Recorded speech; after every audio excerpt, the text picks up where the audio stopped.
Muy buenos días, bienvenidos. Nuevo episodio de No Estoy Solo. Dante Palma es mi nombre. Han pasado unos minutitos de las 10 de la mañana, sábado 21 de marzo.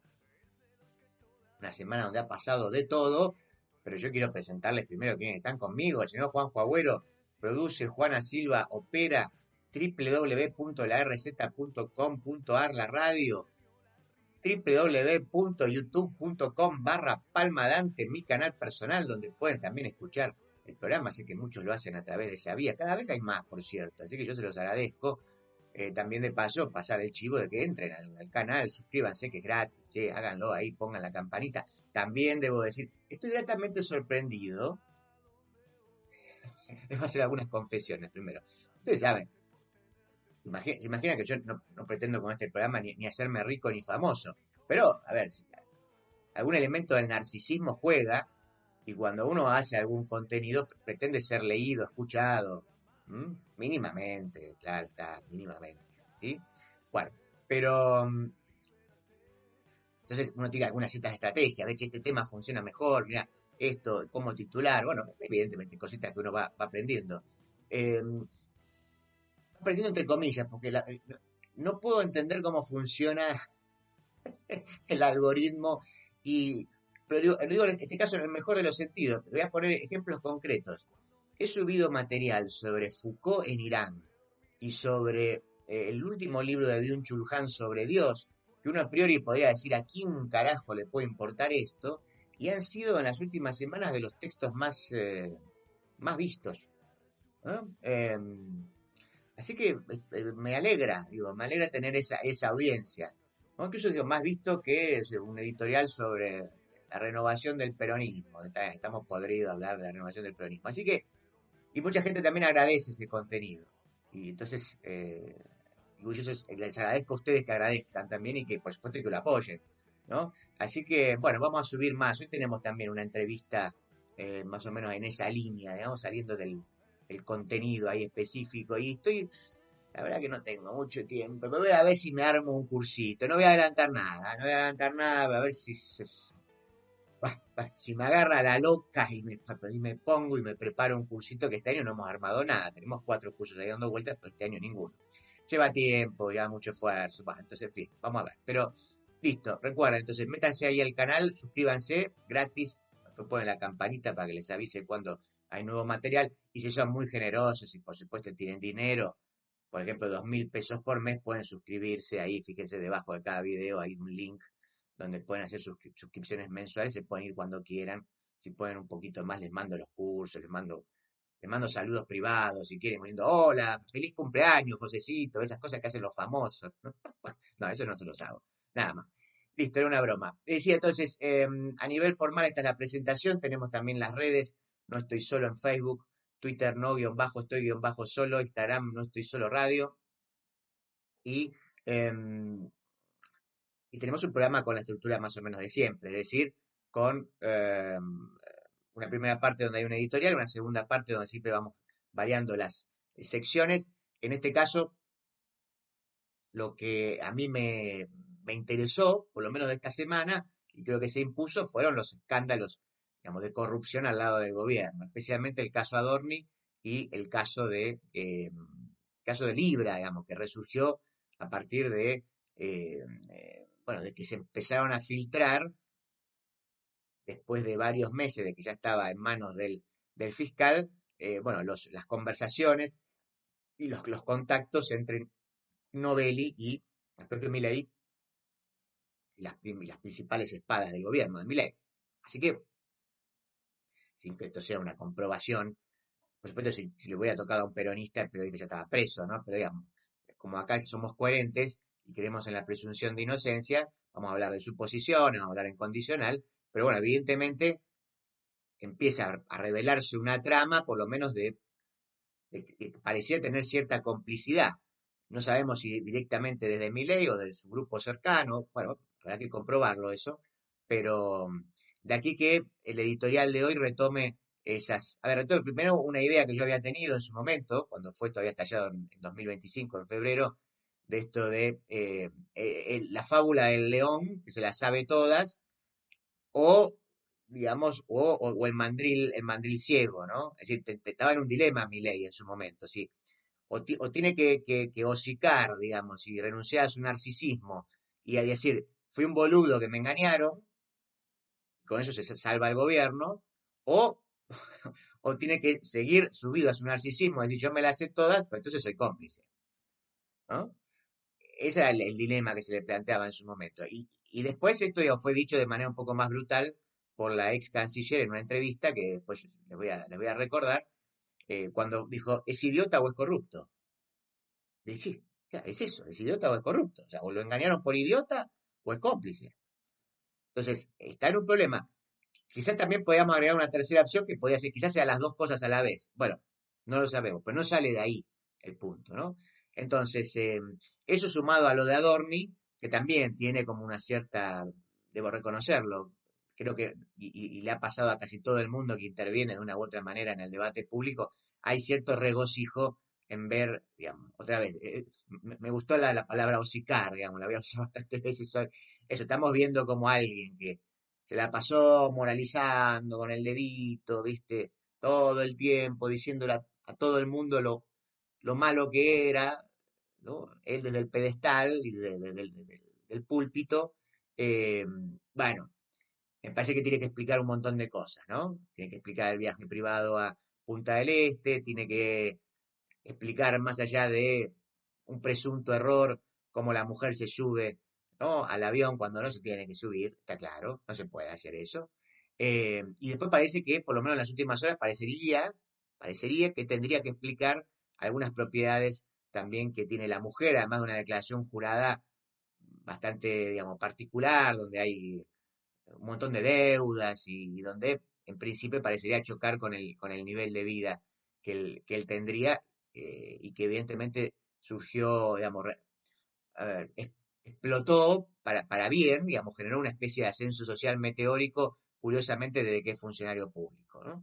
Bueno, así que de eso va el editorial de hoy. Para la segunda parte, donde vamos a la sección de grandes entrevistas, necesito que escuchemos primero el audio del municipio de Merlo. En Merlo continuamos haciendo obras que cambian la vida de nuestros vecinos. Pavimentación de la calle Almirante Brown, obra hidráulica Arroyo Granaderos, repavimentación de la avenida San Martín, repavimentación de la calle Zapaleri y muchas otras obras más. Gobierno del pueblo de Merlo.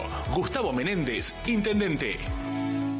Ahora sí, bueno, mire, también esto me olvidé de decirlo al principio. La verdad que iba a ser la clásica. Ustedes saben que murió Jürgen Habermas. Mi formación es en filosofía, casi estaba obligado. La verdad que a su vez también, un tipo muy importante, ¿no? Verdaderamente, ha habido muchísimos artículos muy bien escritos. En algún momento hasta pensé tomar alguno de ellos porque pensaba que yo no podía mejorarlo. En lo personal yo lo estudié bastante. eh, Teoría de la acción comunicativa, de facticidad y validez, libros verdaderamente muy difíciles de comprender, sobre el cual he insultado mucho al autor del libro, en este caso a Habermas. Esas cosas que uno dice, "Sí, lo que decís puede ser correcto, pero decilo mejor, ¿no? Decilo mejor. Salite de la tradición alemana que todo lo dice difícil y decilo más simple. Decilo más simple. Si se puede igual, te vamos a entender igual, ¿no? Pero, en fin, mi mensaje no llegó a Habermas y no, él siguió escribiendo difícil. Incluso busqué entrevistas. Dije, a ver, ahí en la entrevista tiene que ser algo más fácil. No, no, era igualmente difícil, o en todo caso suponía que para cada renglón yo tenía que darle una explicación de lo que es la teoría de la acción comunicativa, esta idea del último racionalista, esto de que Habermas acaba de morir justamente triste por el mundo, que le da la espalda y que muestra que la democracia no tiene salvación porque todas sus reglas de la comunicación no van a funcionar, esa idea de aplicar la racionalidad no funciona. Después, por supuesto, estaban los críticos que decían, bueno, de la escuela de Frankfurt, terminó siendo una especie de liberal socialdemócrata y bien pensante que terminó avalando un universalismo kantiano que bueno, pregona por esta idea de alguna suerte de gobierno planetario que está volando por el aire, digamos, esta idea. Así que bueno, algo de eso hubo y lo tenía que comentar porque quizás ustedes esperaban, bueno, de antes se muere Habermas, decía algo, y eso, mire, me parece que hay cosas mejor dichas y si no encontré algo radial para hacerlo, ¿viste? Porque finalmente también es un programa de radio, entonces, y no un programa de radio para profesores de filosofía o estudiantes avanzados de filosofía, no, eso sería onanismo de mi parte. Entonces, buscando por otro lado, digo, encontré un libro fabuloso. Ya, y vos miren cómo le confío, que no lo leí, ya digo que es fabuloso. Encontré un libro de Pascal Bruckner, que es un filósofo francés, que sacó un libro que se llama Sufro, luego existo, sobre esta idea tan de moda de la víctima como héroe. Pero me lo mandaron hace 2 o 3 días, entonces no tuve tiempo de leerlo.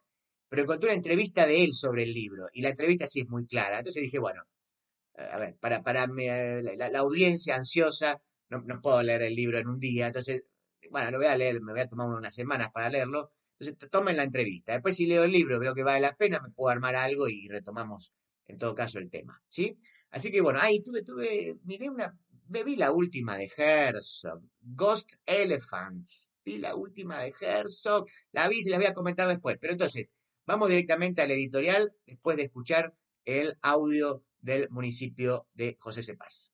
En José Cepaz, la obra pública no se detiene. Estamos construyendo las nuevas sedes de la Secretaría de Salud y Secretaría de Desarrollo Social con fondos y mano de obra municipal. Seguimos sumando infraestructura en nuestro distrito. José Cepaz crece. Tributo por seguridad e higiene, vencimiento 31 de marzo. Tributo por conservación de la vía pública, primer vencimiento 9 de marzo. Segundo vencimiento 23 de marzo. Pedí tu recibo por WhatsApp al 113-878-9504. Municipalidad de José Cepaz.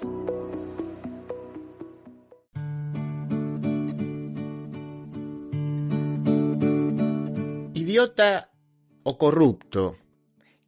Y quizás ambas cosas a la vez. Hace algo más de un año, cuando en un febrero tranquilo, así por lo menos parecía, se conocía lo que podríamos llamar una estafa a cielo abierto, ¿no?, llamada Libra, escribíamos en este espacio, no sé si ustedes se acuerdan, que el presidente había quedado en una situación incómoda, evidentemente, ¿no? O sea, o asumía haber sido engañado y con ello demostraba una profunda ignorancia en un tema en el cual digamos, daba cursos y el cual se jacta de ser un gran conocedor, o asume su complicidad y con ello se expone a un juicio político, a un juicio penal. No había muchas más alternativas. En aquel momento hacíamos un juego, una metáfora zoológica, como estas que le gustan al primer mandatario. Entonces sería algo así como: o no cede en su narcisismo y asume las consecuencias de ser el león que se las sabe todas, o salva su gobierno reconociendo ser un mandril ciego que en este caso por lo menos no la vio. Eso decíamos de hace un poquito más de un año, ¿no? Claro, con menos eufemismos, meses más tarde, capaz que también ustedes se acuerdan, una sorprendente entrevista, diría yo, a Diana Mondino en Al Jazeera, con un entrevistador que además era muy incómodo, digo, por eso era muy insistente, muy repreguntador. Ella en un momento, algo así como acorralada, le dice, bueno, que el presidente finalmente, ya fuera de su cargo, ¿no? Por supuesto, pero dice, bueno, y sí, el presidente fue idiota o corrupto. Idiota o corrupto. Y yo creo que tenía razón. Otra vez, no hay muchas más alternativas ahí. En el caso de Libra, entonces, digamos que no hay un tercer camino posible, aunque quizás podría entenderse que en esa disyunción en realidad no es excluyente, ¿no? Es decir, podría darse el caso de que sea idiota y corrupto al mismo tiempo. Pero mucho más que esto no hay. Claro, hasta el momento en que yo escribo esto que les estoy leyendo, y mientras estoy filmando el video y los audios, las nuevas revelaciones no son concluyentes, igual están saliendo hora tras hora, porque hay un montón ahí de información que está siendo desclasificada. Pero bueno, es evidente que se suman un montón de indicios en favor de una hipótesis de una trama de corrupción que lo involucraría al presidente, digo, más allá de que no corresponde descartar que haya sido simplemente un idiota útil. De hecho, uno supone también que en algún momento la estrategia del gobierno va a ser esa. Lo siento por el narcisismo de Milei, pero va a tener que mostrarlo como un idiota, evidentemente manipulado por este muchacho Novelli. Bueno, veremos qué sucede. Y que, bueno, en todo caso, a ver, la explicación de esa ronda frenética de llamados que ocurrieron era un poquito antes del lanzamiento, pero especialmente después del lanzamiento y el escándalo, bueno, estuvieran vinculados con algo también que parece sensato, es decir, che, saltó esto, ¿cómo salimos airosos de esta? Tiene algún sentido eso también, ¿no? Es decir, ¿cómo resuelvo lo que en principio sería, como mínimo, para ser benevolentes, un error infantil? Insisto, como mínimo.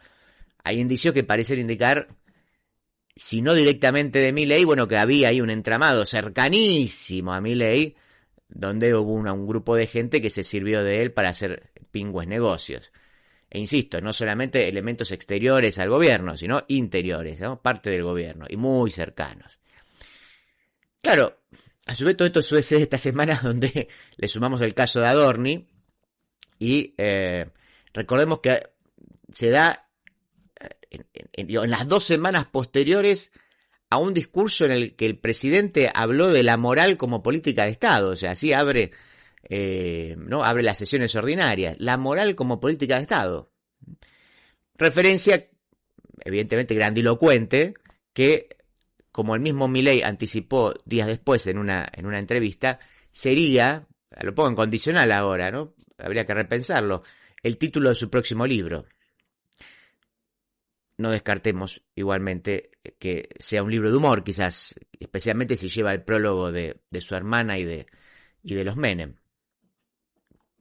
A propósito de moral, o más bien de morales, o de inmoralidades, no sé cómo quieran ustedes. Posémonos ahora en el jefe de gabinete, que supo ser vocero por sus supuestos dotes oratorios, retóricos, o, para ser justos, también por su capacidad de defender lo que sea de una gestión. Algo que la verdad que, seamos buenos con Adorni, han hecho todos los voceros, finalmente ese es el rol del vocero. Más allá también de que algunos lo han hecho con mejor suerte que otros. Pensemos si no en el triste papel de Gabriela Cerruti. La situación me remonta, alguna vez lo citamos acá, pero a mí me gusta tanto esa obra, a Las Sillas. Las Sillas es una obra del Teatro del Absurdo de Ionesco. Se los digo así rápido. Hay 2 ancianos en un salón, ¿no?, que dicen esperar al gran orador. Nadie sabe qué es esto, el gran orador. Pues está viniendo el gran orador. Entonces ellos están ahí como excitados, organizando todo para que venga la comunidad, ¿no? Entonces se invitan a todo el mundo a que venga, que viene el gran orador, ¿viste? Va a hablar el gran orador, ¿no? Entonces se llama Las Sillas porque ellos están acomodando ahí las sillas mientras esperan a los invitados. Pero, claro, surge un detalle, esas cosas de Ionesco, ¿no? Los asistentes van llegando, pero son todos invisibles. Son todos invisibles, eso como un dato. Pero, bueno, finalmente, más allá de ese dato de color, invisible, se produce en un momento, al final de la hora, llega el gran orador, ¿no? Y, bueno, en este caso no es invisible, o sea, se lo ve perfectamente, ¿no? Y, sin embargo, cuando pretende dar el discurso, se traba, dice incoherencias, balbucea, nadie entiende lo que dice, por supuesto entre esa audiencia de sillas vacías y testigos únicos, porque por cierto esta pareja de ancianos que había preparado todo, ya se había arrojado por la ventana, ¿no? Así termina la obra. En este sentido me hacía acordar un poquito a Adorni, porque ver hocicar al gran orador, ¿no?, a un hombre tan soberbio y mediocre como Adorni, ser testigos del modo en que intentó salpicar para todos lados, la forma en que se desdijo, el señalamiento a una supuesta invitación del propio presidente Milei, después dijo, no, fue de presidencia, o sea, fue de Karina, después el desliz del deslomamiento, que fue un escándalo, no, estás viajando una semana a Nueva York con todo pago, con tu mujer, hoteles de 5 estrellas, y vos hablás de deslomamiento, la puta. Claro, un poquito, ¿no? Vos que te la pasás hablando de la casta, decir que te estás deslomando, fue poco feliz el recurso del gran orador, ¿no? Después la tesis conspiranoica de, no, estoy siendo víctima de una interna, guardaron el video de lo que había pasado. No fue editado el video, ¿no? Bueno, y tras todo ese raíz, finalmente ya no sé en cuál de las entrevistas con micrófonos amigos, dice, pido perdón, no cometí un delito, pero pido perdón, no hice nada mal, pero pido perdón. Bueno, en fin, por lo menos todo eso sucedió, digo, en estos días, y también, vuelvo a insistir, porque todo es muy vertiginoso, nosotros seguimos esperando, nosotros ciudadanos argentinos seguimos esperando la factura del vuelo privado a Punta del Este, ¿no? Y todo eso junto, entonces, digamos, mientras esperamos todavía, si quieren eso, ha sido un espectáculo, verdaderamente, ¿no? Ha sido dichosos de ser testigos de este episodio del Gran Orador. Mejor aún cuando la audiencia no es invisible, sino es toda la ciudadanía, a la cual Adorni da lecciones de moral, o daba por lo menos de lecciones de moral desde su púlpito y desde su cuenta de Twitter, abusando de la ironía, ¿no? Un recurso que se agradece solo en gente inteligente. Verlo, entonces, buscando tapar lo que no se puede tapar.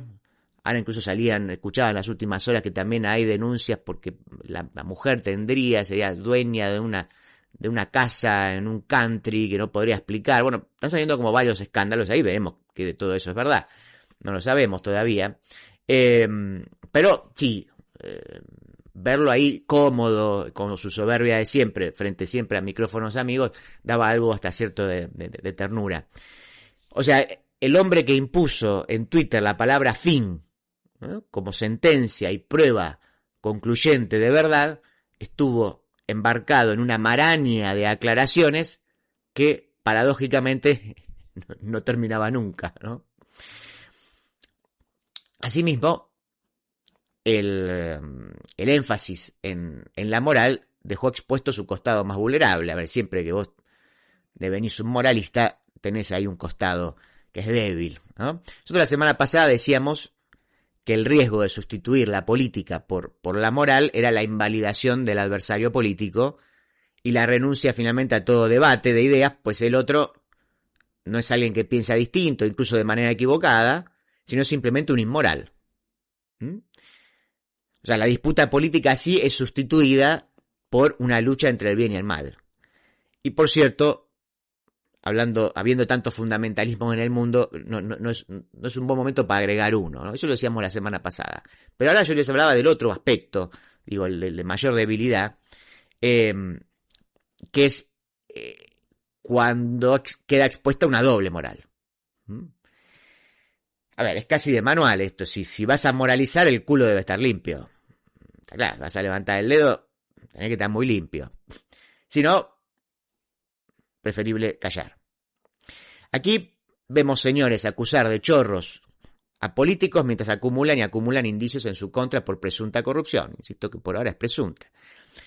Y la realidad, que a veces es ansiosa y da lecciones demasiado rápidas, bueno, parece que tuvo alguna cosa que decir. Olvidemos entonces lo de la moral como política de Estado, pero no porque estemos construyendo el edificio de la verdadera moral contra los hipócritas. Ese delirio místico se lo dejamos a Carrió, ¿no?, que está bastante en silencio, por cierto. Más bien, a ver, yo quisiera por lo menos acá, humildemente, plantearlo de este espacio pequeñísimo, de un grupo de amigos que me escuchan y que comentan y donde intercambiamos ideas, ¿no? Pero yo quisiera plantearlo acá en términos más cínicos. Es decir, corran esa cuestión de la moral, aunque sea por razones estéticas.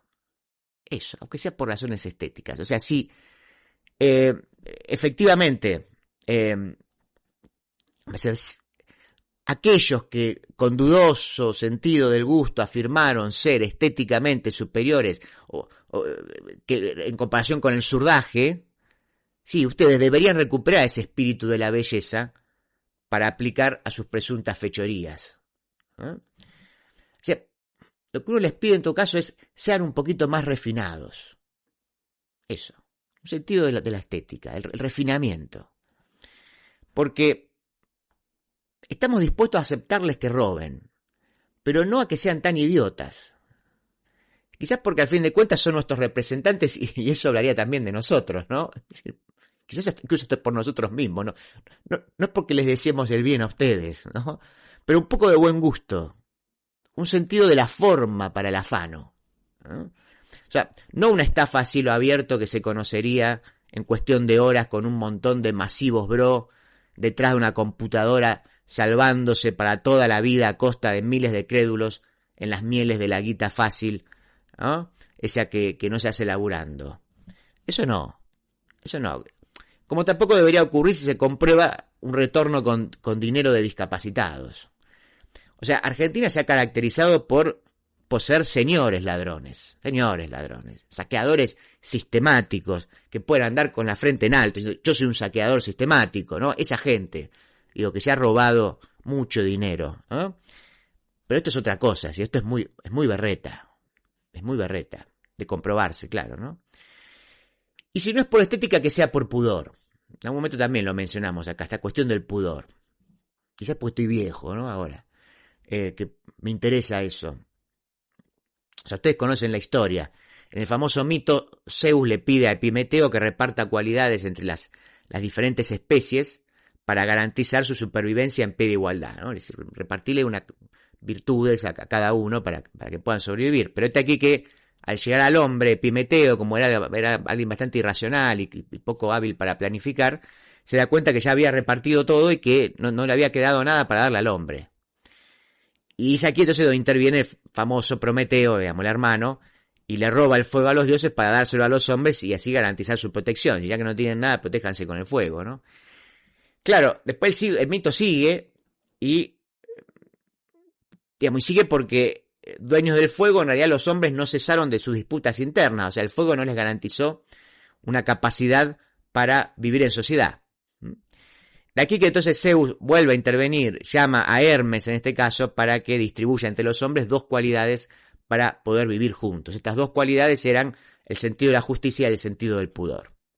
El sentido de la justicia no se lo vamos a pedir, ¿no? Pero al menos otra vez, abrácense a la posibilidad de sostener el pudor.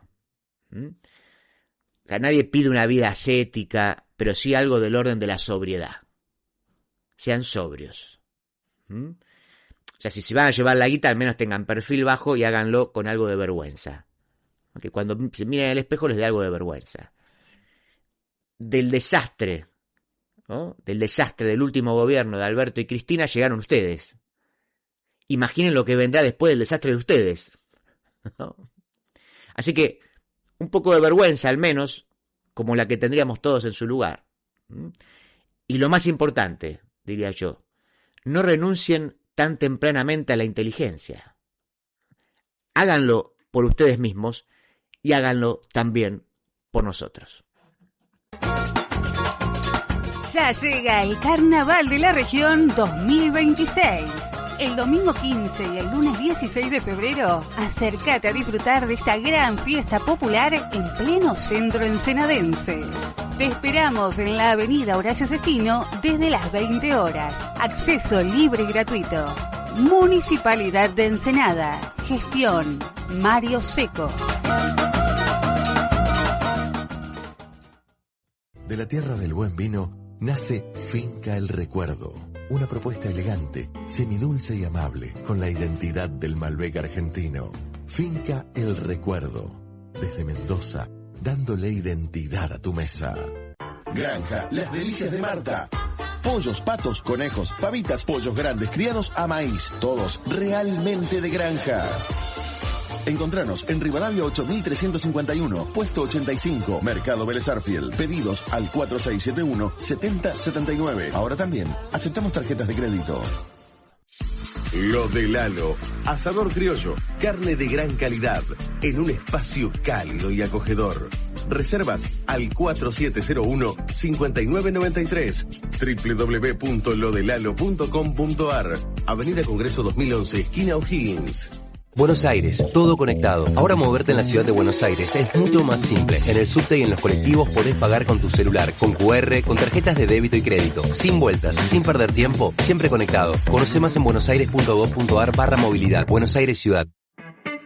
En Berazategui, la Feria Municipal Emprender ofrece productos berazateguenses artesanales, de diseño y decoración, para regalar o regalarse. Conoce la agenda completa en berazategui.gov.ar/emprender. Berazategui Municipalidad. Carlos Valor, Intendente Municipal. Juan José Musi, siempre.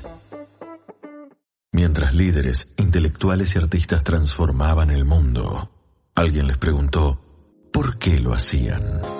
En No Estoy Solo, presentamos grandes entrevistas.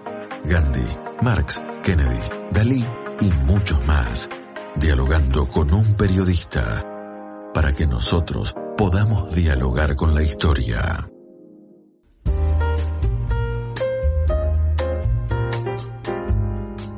Me llegó esta semana un libro de un filósofo contemporáneo que a mí me gusta mucho, se llama Pascal Bruckner. Creo que fue en 2024 que habíamos hecho acá una reseña del último libro de Vivir en Zapatillas. Yo no leí todo, pero leí bastante de él. Es un tipo, eso, podemos, para decirlo fácil, claramente contra la corrección política, pero además es un tipo incómodo en el mejor de los sentidos, ¿no? Recuerdo haber leído algún libro sobre el imperativo de la felicidad, ¿sí? Tiene varios textos, escribe hace mucho, un tipo grande, creo que tiene 77 años, ¿no? Y justo ahora Siruela sacó un libro que se llama, el título es genial, Sufro, luego existo, y le decía, me llegó hace 2-3 días, no tuve tiempo de leerlo, pero bueno, buscando entrevistas, encontré justo una del año pasado, o sea, cuando todavía ni se había traducido al español el libro. Así que, dado que, bueno, me va a llevar quizás entonces algunas semanas leerlo y poder quizás escribir algo, dije, bueno, ¿por qué no hacer una especie de adelanto contándoles de qué va esto del sufro, luego existo, que como verán, como ustedes pueden deducir, hace énfasis en la cuestión de la víctima como el héroe contemporáneo, ¿no? Algo que no es original en este caso de Bruckner, pero que estoy seguro, por lo menos como está en la entrevista y como yo supongo que va a estar en el libro, va a ofrecer algunos elementos novedosos, ¿no? Por lo menos ampliar ciertas lecturas que ya se han hecho también de este fenómeno del victimismo en el centro. El victimismo como elemento que valida cualquier posición de verdad, ¿no? La víctima está siempre en la verdad, la víctima nunca puede mentir, así que entonces, toda la competencia aquí es cómo poder demostrar que yo soy una víctima de algo, porque si lo demuestro, después todo lo que sigue deductivamente de mi boca es verdadero y nadie puede ponerlo en tela de juicio, ¿no? Ejemplos sobran. Encontré, les decía entonces, una entrevista que salió en elmundo.es, que la hizo Stefano Montefiori, que salió hace casi un año, el 22 de abril de 2025. Una entrevista relativamente cortita, así que se los leo incluso con la introducción que hace ahí el propio autor, pero creo que vale la pena. Dice, Pascal Bruckner no ha soportado las quejas lastimeras desde su célebre ensayo El sollozo del hombre blanco, con el que a principios de los años 80 denunciaba el eterno sentimiento de culpa de Occidente, demasiado inclinado a autoflagelarse como para construir una relación sana y verdaderamente respetuosa con el sur del mundo. Es alguien que la vio, la viene viendo, digamos, de hace tiempo. Ahora Bruckner, que vive en París, y se publica otro libro agudo, y en muchos pasajes también divertido, sobre un fenómeno cultural y político que se extiende por todo el mundo, ¿no? Dice, pobre de mí, ¿por qué las víctimas son los nuevos héroes? Esa es la traducción del libro en francés, que evidentemente era en español, parece que le encontraron una mejor traducción, que es esta de Sufro, luego existo, ¿no? Es un libro en el que critica la preferencia contemporánea y absolutamente bipartidista por quienes han sufrido o creen haber sufrido una injusticia, un trauma, una afrenta. La víctima es idolatrada siempre solo por el hecho de sufrir, y las causas de su dolor, en el fondo, importan poco. Pueden ser políticas, psicológicas o biológicas. Quien se queja puede haber sido abandonado por el Estado, por su pareja, o por la salud. Pero en cualquier caso gozará de un crédito incalculable en la sociedad. Bruckner no arremete contra el noble sentimiento humano de la compasión, está claro, ¿no? La compasión hacia quien sufre, eso por supuesto que lo tenemos todo y que es valioso, ¿no? Sino contra el regodeo y el recrearse en el sufrimiento, ¿no? Como si este fuera en sí mismo un valor, una cualidad, un pretexto absoluto capaz de definir y glorificar una vida. Tu vida vale la pena si sufriste. La víctima es entonces, diría Bruckner, el nuevo héroe. Ahí empieza la entrevista en sí. Dice, en la primera página del libro, usted relata la propuesta que se le ocurrió al entonces presidente François Hollande, quien varias semanas después de la masacre de la sala Bataclan, ¿se acuerdan que fue un desastre eso?, pensó en otorgar la Legión de Honor póstuma, vamos a ver de qué se trata eso, la Legión de Honor póstuma a las 130 víctimas de los atentados del 13 de noviembre. ¿Por qué este panteón invertido, le dice el periodista, ¿no? Es tan significativo para usted? Panteón invertido, dice. Bueno, porque las personas asesinadas dentro de Bataclan o en las calles cercanas la noche del 13 de noviembre de 2015 tienen toda nuestra compasión, por supuesto, dice, pero ¿qué sentido tiene darles la Legión de Honor? Esa es una condecoración que normalmente se atribuye a los héroes, a quienes luchan, no a quienes son abatidos. Aquellos inocentes secuestrados por los yihadistas tuvieron la desgracia de encontrarse en el lugar equivocado, en el momento equivocado, y ciertamente merecen el homenaje de la nación, pero de otra manera. La Legión de Honor nunca ha sido una compensación por un duelo, sino la recompensa por un mérito. Solo que la víctima se ha convertido ahora en el nuevo héroe, con una inversión semántica notable. No quiero poner ejemplos vernáculos porque se me van a ofender muchos, pero creo que se entiende, ¿no? Sobre una víctima todos tenemos compasión, pero también, en todo caso, para darle en este caso una Legión de Honor o un elemento que parece, digamos, de cierta superioridad, tiene que haber un mérito, ¿no? Si te cae un piano en la cabeza caminando por la calle, vos sos una víctima y tenemos toda la compasión por vos, porque si mirá qué mala suerte que tuviste, que justo se te cae un piano en la cabeza, pero ahí no hay un mérito, eso no se transforma en un héroe, el héroe que recibió el piano en la cabeza, ¿sí? Esa es la diferencia que intenta establecer ahí Bruckner, y me parece que de manera acertada.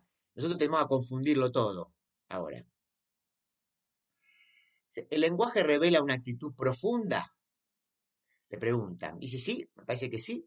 También me impresionaron mucho las palabras elegidas por la alcaldesa de París, Anne Hidalgo, para conmemorar a Arnaud Beltrán, el gendarme que el 24 de marzo de 2018 en Carcassona se ofreció voluntariamente a cambio de un rehén durante un atentado islamista en el supermercado y acabó asesinado. O sea, el rehén, el yihadista lo tenía, el policía le dice, tomame a mí, liberalo, y como consecuencia de eso termina liberado el rehén, pero termina muerto el tipo. Un acto de valentía fenomenal, ¿no? Dice, Hidalgo exaltó a Beltrán como una víctima de su heroísmo, una especie de oxímoron, dice, que revela la convicción de fondo, aunque sea inconsciente.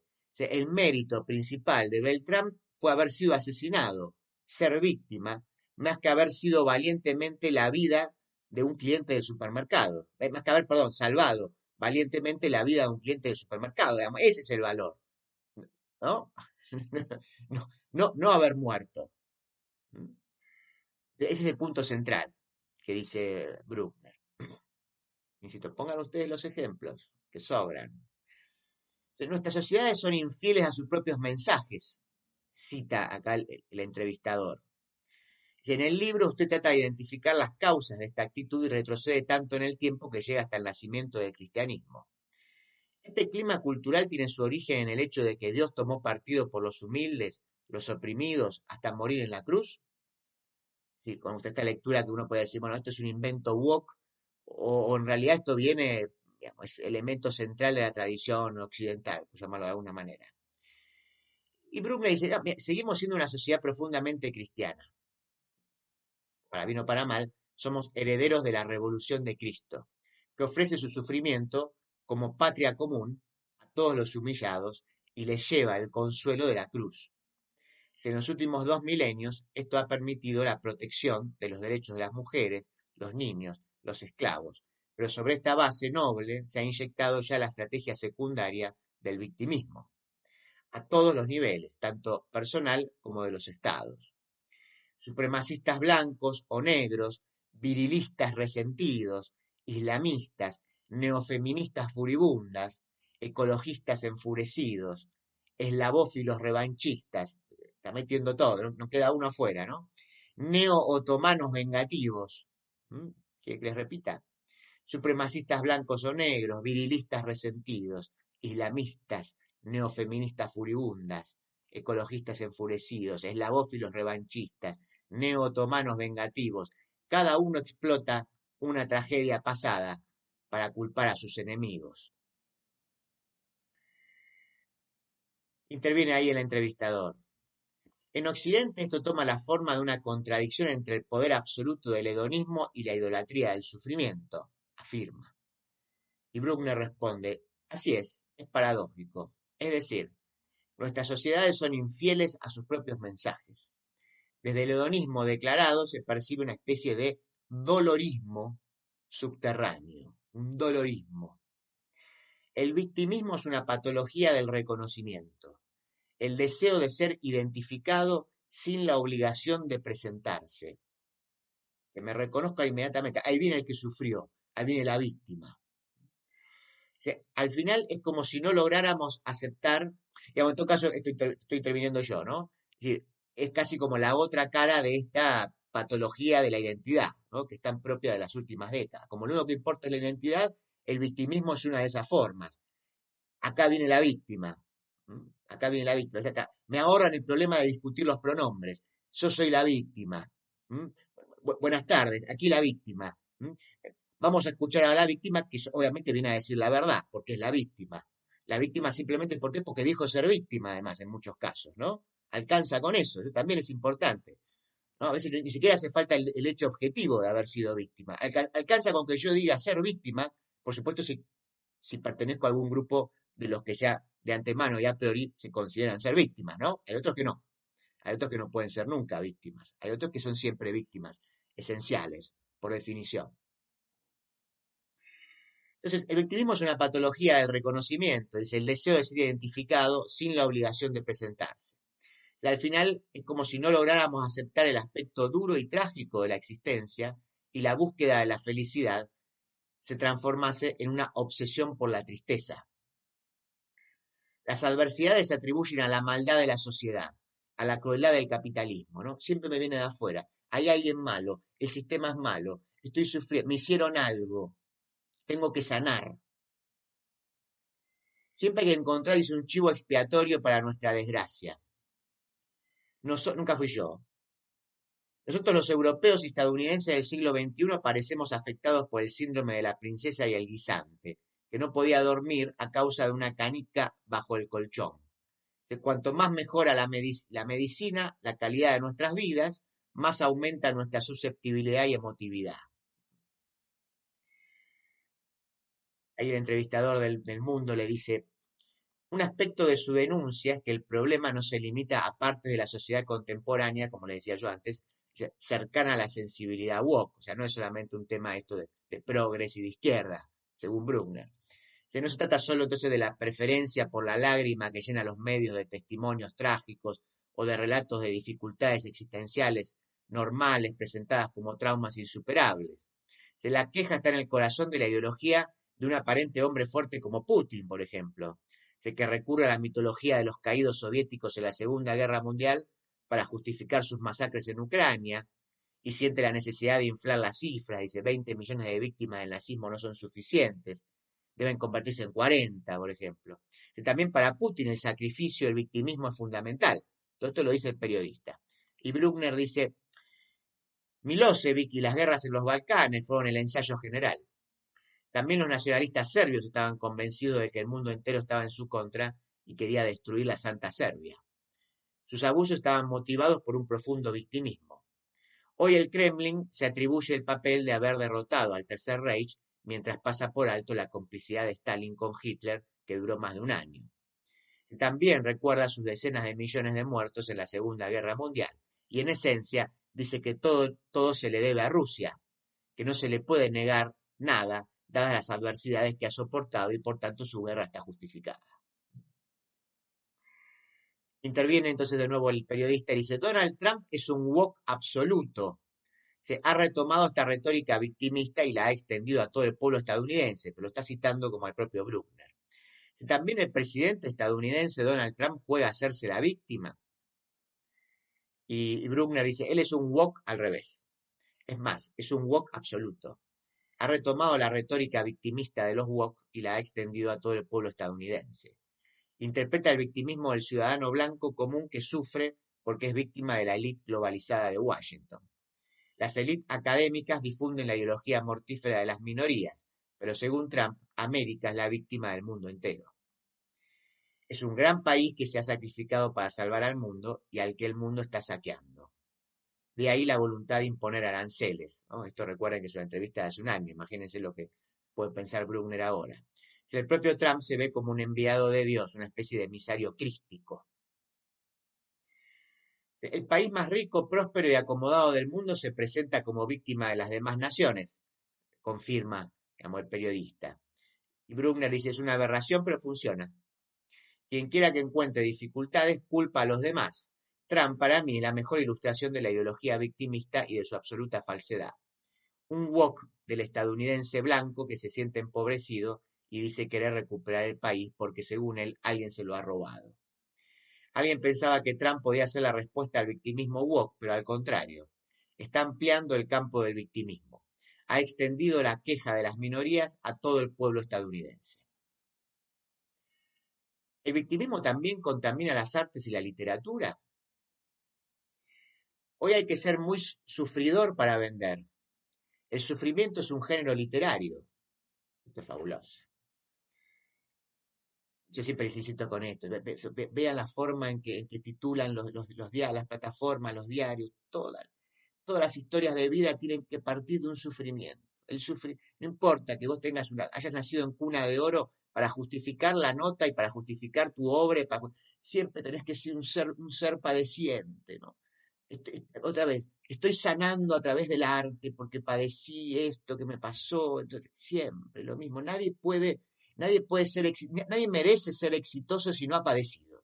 Este es como uno de los mandamientos de la época. Aunque hay que tener cuidado, tienes que ser víctima, pero no del todo. Enfermo, pero no demasiado. Porque si cuentas tu cáncer, y te conviertes en víctima absoluta y luego mueres, no puedes sacar provecho de ello. En este caso hay que ser víctima, pero hasta cierto punto. Y esto lo agrego yo. Pues la víctima tiene que ser, tiene que autorreferenciarse como víctima solamente en el momento en que puede probar su resiliencia. Eso, si es víctima y murió, ya está. O si es víctima y no sirve.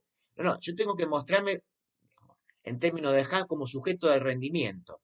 ¿Qué hice yo con mi padecimiento? Miren cómo ahora me superé. Entonces, ahí sos la nota. Ahí Infobae te pone la nota. Cómo Pirulita y Pirulito pudieron sobreponerse al padecimiento que tuvieron cuando eras chico. Eso, ahí. Una vez que te impusiste. Mientras tanto, no. No sea cosa que te mueras, ¿no? En el libro hay una crítica a Nier No. Ahora les cuento qué está acá. Uno de los méritos de la cultura es representar a los débiles y oprimidos. Pero sobre esta conquista se ha injertado una victimización que consiste en apropiarse de la grandeza o la nobleza de la víctima. Nier No está en lucha contra el determinismo social.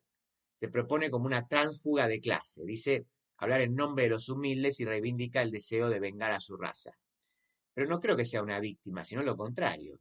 Lo curioso en ella es que es multimillonaria, es una escritora muy buena, he leído casi todos sus libros, y por tanto me alegro por ella, pero debo decir que vive este privilegio del Nobel, que es el sueño de casi todos los escritores, como una maldición, como si fuera un clavo más en su difícil condición. No hay que exagerar. A pesar de su innegable talento y su gran éxito, ha terminado por abandonarse a la amargura. El entrevistador, cita de nuevo a Bruckner y dice, debemos aprender a oponernos a la seducción del pánico. Debemos aprender a oponernos a la seducción del pánico. Y pregunta, ¿es imposible liberarse de la condición de víctima verdadera o presunta? Afortunadamente no, dice Bruckner, o sea, sí te podés liberar. Cuando la actriz Adele Haenel protestó por la concesión del premio César a Roman Polanski, dijo que esto equivalía a escupir en la cara a todas las víctimas de violencia sexual. Entonces, Samantha Geimer, violada por Polanski a los 13 años, dijo que pedir a las mujeres que soporten no solo el peso de la agresión sufrida, sino también el de la indignación de todos para la eternidad, equivale a escupir en la cara a las mujeres que han logrado recuperarse. O sea, Geimer reivindica el derecho de una víctima a dejar atrás sus heridas y vivir bien, si lo consigue, ¿no? Sin permanecer asociada eternamente al estatus de sufriente. Esto es muy interesante, hay muchas discusiones también entre víctimas reales acerca de esto, y hay muchas que dicen, bueno, ya está, no me sigan poniendo ahí, cada uno hace lo que puede, digo, ¿no? En este caso no es el lugar para juzgar qué se debe hacer, pero es cierto que hay muchas, también hay que decirlo, que quieren salir de ese lugar, y que fueron víctimas reales, digamos, voy a hacer este caso, ¿no? De luego, cito el caso de Nig Sino, la verdad que no sé si estoy pronunciando bien, violada por su padrastro desde los 7 años, que ha escrito el hermoso libro Triste Tigre, que reivindica el hecho de estar, pese a todo, a salvo. Existen dos filosofías de la desventura. Una es fuente de postración, la otra de renacimiento. El espíritu del tiempo privilegia la primera, por desgracia, o sea, la de la postración, pero debemos aprender a oponernos a la seducción del pánico. Con esto entonces termina esta para mí muy interesante entrevista. Insisto, el libro ya está, acaba de salir, hace una semana salió en español, se tradujo como Sufro luego existo, es de Pascal Bruckner, lo editó la editorial Ciruela. Lo que yo les acabo de leer es una entrevista que salió publicada en elmundo.es y que la realizó Stefano Montefiori el martes 22 de abril del año 2025. Lo de Lalo, asador criollo, carne de gran calidad, en un espacio cálido y acogedor. Reservas al 4701-5993, www.lodelalo.com.ar, Avenida Congreso 2011, esquina O'Higgins. Toma yerba mate Titraijú, la yerba generosa, elaborada en barbacoa, 100% natural, libre de agrotóxicos y apta para celíacos. Además, tomando yerba mate Titraijú, ayudas a las familias yerbateras de Oberá, aportando al logro de la soberanía alimentaria. Hace tu pedido a los teléfonos 15 64 51 68 69 y 011 2007 86 88. En José Cepaz, la obra pública no se detiene. Estamos construyendo las nuevas sedes de la Secretaría de Salud y Secretaría de Desarrollo Social con fondos y mano de obra municipal. Seguimos sumando infraestructura en nuestro distrito. José Cepaz crece. Tributo por seguridad e higiene, vencimiento 31 de marzo. Tributo por conservación de la vía pública, primer vencimiento 9 de marzo. Segundo vencimiento 23 de marzo.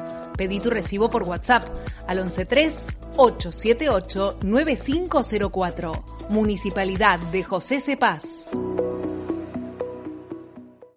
Buenos Aires, todo conectado. Ahora moverte en la ciudad de Buenos Aires es mucho más simple. En el subte y en los colectivos podés pagar con tu celular, con QR, con tarjetas de débito y crédito. Sin vueltas, sin perder tiempo, siempre conectado. Conoce más en buenosaires.gov.ar/movilidad. Buenos Aires Ciudad.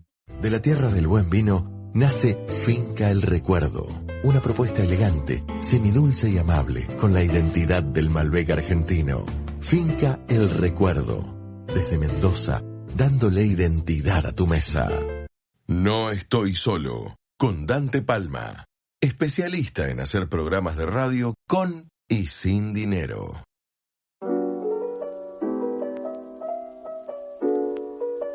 Tiempo para nada literalmente, pero igualmente me voy a hacer tiempo porque me grabó un audio y me pongo de pie acá el señor Mauricio Cartún, invitándonos a una nueva temporada de una obra que yo la he recomendado 1000 veces y que yo la vi la primera vez que salió, cuando salió, el primer año la vi cómica, pero vamos a escucharlo al gran Mauricio Cartún invitándonos personalmente a que vayamos a verla.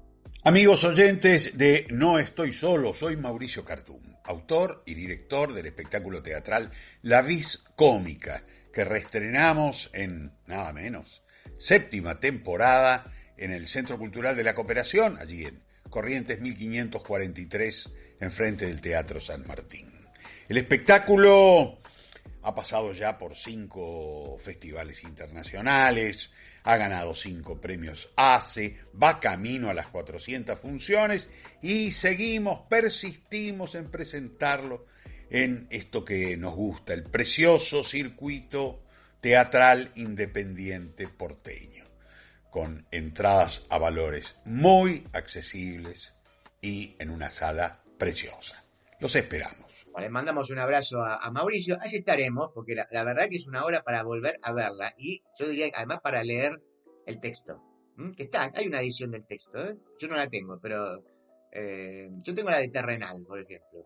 Esa la compré. Salí y la compré. Y esta me arrepentí de no haberla comprado. Estoy casi seguro que está, Y está en alguna librería. Búsquenla, sino el texto de La Vis Cómica, que es fabulosa. Escuchemos el audio del municipio de Berazategui y después les cuento la película que vi esta semana. Una mañana, tras un sueño intranquilo, Dante Palma se despertó convertido en un monstruoso insecto. No estoy solo. 9ª temporada. En Berazategui, la Feria Municipal Emprender ofrece productos berazateguenses artesanales, de diseño y decoración, para regalar o regalarse. Conocé la agenda completa en berazategui.gov.ar/emprender. Berazategui Municipalidad. Carlos Valor, Intendente Municipal. Juan José Musi, siempre. Les decía al principio, fui a ver la película de mi director favorito, Werner Herzog. Te quiero, Werner. Prolífico, enorme, imposible ver todo, aunque yo he visto creo que casi todo. El director de Fitzcarraldo, entre otras, digamos, quizás la más famosa, ¿no? En ese juego siempre con Klaus Kinski, Nosferatu, es una lista interminable. En este caso saca como siempre este juego que a mí me encanta, ¿no? Que es un documental, él viaja a África, está en Angola, está en Namibia, en busca de el elefante fantasma, ¿no? El elefante perdido, y que es algo que tiene Herzog, que siempre encuentra un personaje que está siempre al borde de la locura. En este caso es una especie de expedicionario blanco que está obsesionado con en realidad el gran elefante más grande que está en un museo, ¿no? Y que fue cazado en los años 50, creo. Y él cree que entonces puede rastrear a los ancestros de este elefante, ¿no? Entonces empieza a buscarlo, sabe por dónde ir, va a Angola, después lo lleva a Namibia. Empieza toda una interacción con las tribus de ahí, con los que son los rastreadores, especialistas rastreadores que son pertenecientes a las tribus que viven allí completamente aisladas. Hay unas escenas increíbles con un rey. Aparece un rey de una tribu, no, que es una cosa que hasta uno podía decir, esto parece de Capusotto, pero es de verdad. Y, mire, genial, si les gusta el estilo de Herzog, es genial, además siempre el relato de la voz de él, que a mí me encanta personalmente. Obviamente no les cuento el final, no les cuento si lo encontraron, si no lo encontraron, si no encontraron a estos ancestros, porque es parte de la trama, van en busca de ellos. ¿Sí? ¿Dónde está? Están por allá, acá hay un rastro, empiezan a buscar por el lado del ADN. Bueno, no les digo cómo termina, pero mírenla, que es fabulosa, Ghost Elephants, de Werner Herzog. Bueno, ahora sí, no tengo más tiempo. Juanjo Agüero en la producción, Juana Silva en la operación. Recuerden que pueden volver a escuchar el programa en mi canal de YouTube y ver los videos que vamos subiendo. Soy Dante Palma, no estoy solo. Hasta el próximo sábado.